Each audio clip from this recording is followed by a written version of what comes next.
Hey all, welcome to Parker's Reefs. In today's episode we're going to clean up this eShopps S200 because today we're doing a skimmer swap.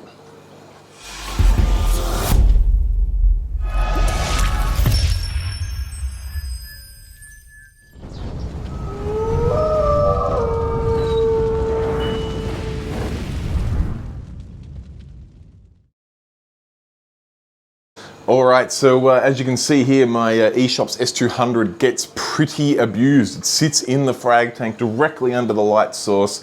It doesn't really get a lot of cleaning, and this bad boy keeps chugging away, pumping out some filthy skimmate, which is amazing. Now, good friend of mine, actually the mate that loaned us the Tunzi 9001, has also got a larger display tank, and he's running a great white skimmer, which he's had a little bit of trouble with, and we're just trying to diagnose whether there's something going on in his tank or whether it's the skimmer.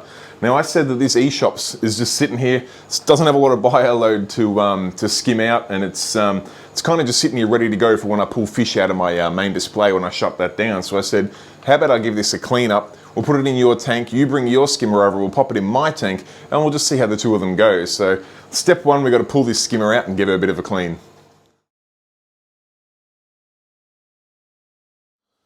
Alright, here we are. I've got the eShopps skimmer here. The good thing about these skimmers is you can just lift the cup off like that. We might get the cup clean first and then we'll go from there. I just want to sort of tackle this. You can see she's pretty slimy. I did empty it before we started this, but it's yeah, slimy as hell. So let's get it cleaned up. One quick tip, I just noticed that the water was on hot in the laundry. I'd probably recommend against using hot water just because you don't know how it's going to react with the acrylics and the glues and things like that. If you go cold water, you can't really go wrong. Alright, now I've got the cup decently clean. I'm just going to get an old aquarium towel. I'm just going to chuck it to the side just so it can dry out down there. And then we'll move on to the lid, which is pretty gross.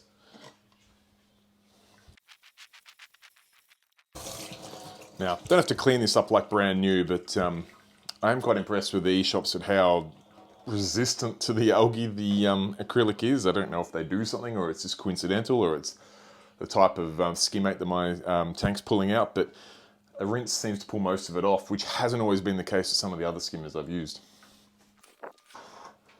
Alright, the poor body that's been fairly neglected. Now this, I believe we can twist. If you take the volute out first, we should be able to twist that off. Beautiful. We'll leave that base in there to tackle in a second. Let's get some of these bits done first. Pull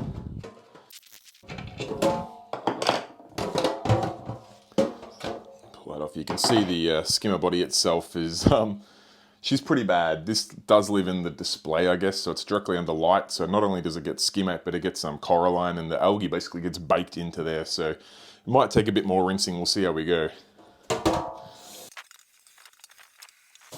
Yeah, that's nasty.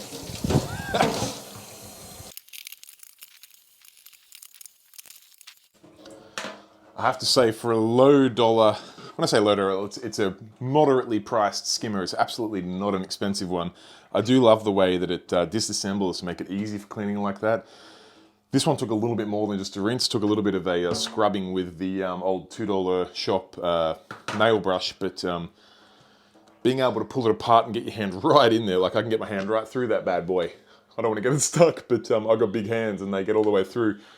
Makes for cleaning something like this so easy. So this skimmer, it's about 2 years old. It's been cleaned, I think, maybe twice in those 2 years, and one was about a month in and one was about 6 months in. So it's gone a year and a half without being cleaned from memory.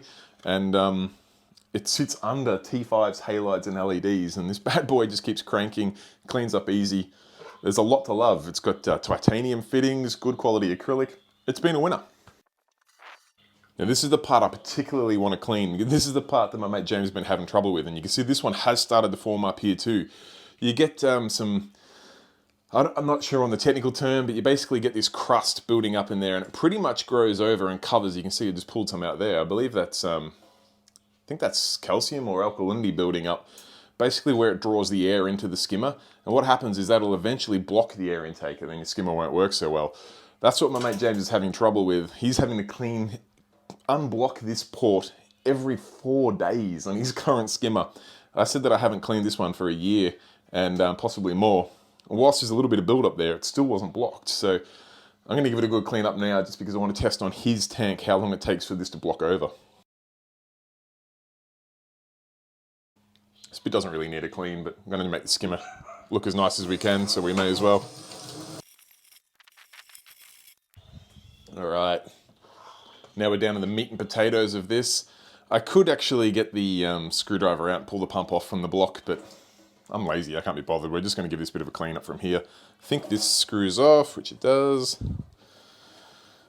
I think, yep, it's coming, which is good. Although, looking at this poor skimmer, she's pretty caked up. I can even see a snail shell sitting on the intake there. I wonder if there's still a snail in there. Oh, he's an interesting shape snail. Looks like a baby trocus. I might whack him back in the tank. We'll see if he makes it or not. I might get the screwdriver because I wouldn't mind taking the housing off this pump.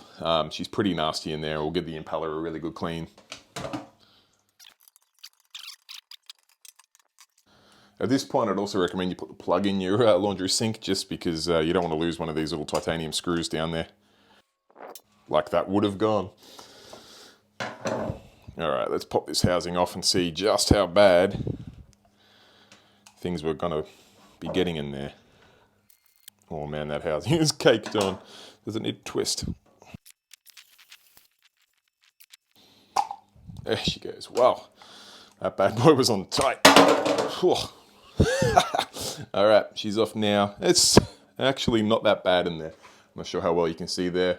I mean, there's a little bit of grime, but the actual, the cones on the impeller aren't too bad, but we've gone this far. We may as well, if we can, we'll pull it out. We'll give her a good clean in there. Again, I've got the plug on, plug in, sorry, in the drain. I know there's a lot of talk about vinegar being bad and using muriatic acid instead. So far I've just used fresh water. There's nothing caked on that bad in this skimmer that fresh water and a nail brush isn't going to remove. So I'm not going to take the risk with any chemicals at all. It just seems safer. If I can use fresh water, I will. There's a bit of yellowing in here, which is hard to get out, but it's ultimately not going to cause any issues. I could get something other than this nail brush to probably get it out properly, but it really seems fairly cosmetic. It's not going to affect the performance at all. I'll clean what I can and then we'll pop her back together. And that looks pretty good. I'm not going to stress too much. After all, it's going in James's tank, not mine. Just kidding, James. Pop the easy part of the skimmer back together. Well, I say easy, I've got to twist this bad boy back in yet. The O-ring in there is so tight. There we go. Now, one little tip I do recommend, before reassembling your skimmer, only to find out you put the pump together wrong. If you've got a bit of water in your trough, I'll get a bit more in there. We can just test it out. All right, we'll crank on the power and see whether she pumps. Looks good to me. That's a Siche PSK 1000. What a beast. That moves some water. I'll get the screw back in this housing. Not that I can see it twisting off on its own because it was pretty tight, but let's get it back on just so we don't lose it. All right. I think we can sit him aside. All right. Another fairly cosmetic piece, but always looks nice when the base is clean and tidy, so we'll give that a bit of a rinse. There's a little bit of crud between the housing here. I might take it off just because I want to be nice and give James a skimmer that doesn't smell too much in his car, but yeah, just released a bit of filth. Realistically, if I was putting it back in my tank, I wouldn't worry too much, but when you're doing it for someone else, you tend to do these things a bit better than you do for yourself. All right. The way the skimmer mounts in this base is quite clever. It just uses these two little clamps, and basically they slide in to lock the skimmer motor in place. It's a super simple but effective way of mounting the skimmer. So I'm just going to leave those two fairly loose, just till I work out exactly where the skimmer motor goes. Alright, I think this is the last piece, and it's probably the most important. This is the little flute or volute, or I don't know what you call it. This is the diffuser plate, maybe that's a good word for it. One thing I do have against the eShopps is I don't believe that this comes apart. I don't think. Nah, it doesn't feel like it wants to come apart. We might not push it, so I'm just going to have to give this a bit of a rinse and try and flush out some of the crud. That's the best we can do. I could also get, I've got like tube cleaning brushes that I could push down in there and clean some of this out.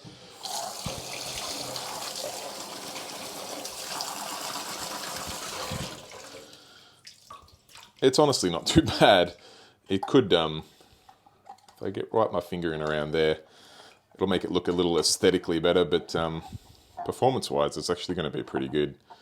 It's an interesting design.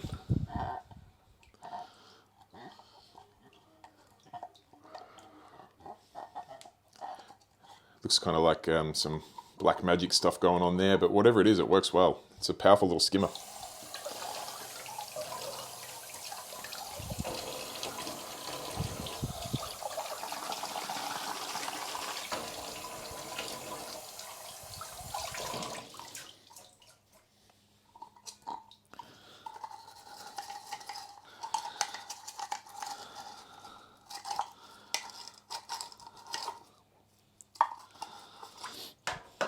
Yeah, that's the only part I can't get as clean as new, but realistically, it's pretty good.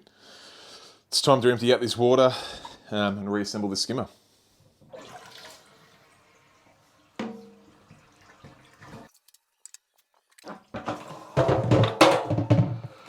Let's put the bucket there so you can see what we're doing. Just going to get the skimmer motor. Alright, make sure the cord sits through there, and now skimmer motor's back in place. Next part is just to sit the body on. We've got to make sure that the intake's over this side, so when we twist that in place, again making sure that cord's sitting out, we'll just align him to there. Easy as that. Alright, so our volute just pushes in there. It's got a little O-ring on the inside here, which just seals up on the, once we get him in there, seals up on the motor. That also helps lock the center tube in place.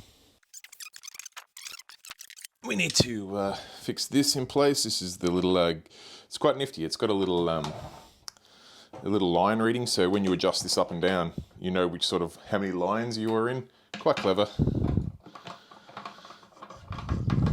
Just makes it easy so you can say, I want to adjust it up one line or down one line. As you screw it, it lifts it up. That's what lets the water out of the skimmer body. Pretty clever. Could have been cleaned better, but that's as good as it is, James. You're going to get it filthy soon anyway with all the skim out this bad boy pulls out. Got to put that bad boy on before we do that. And just like that, James, your eShopps S200 4th generation skimmers are ready to try out in your tank. Let's see how yours is going. Almost forgot the last step. Clean up, remove all evidence before the wife sees.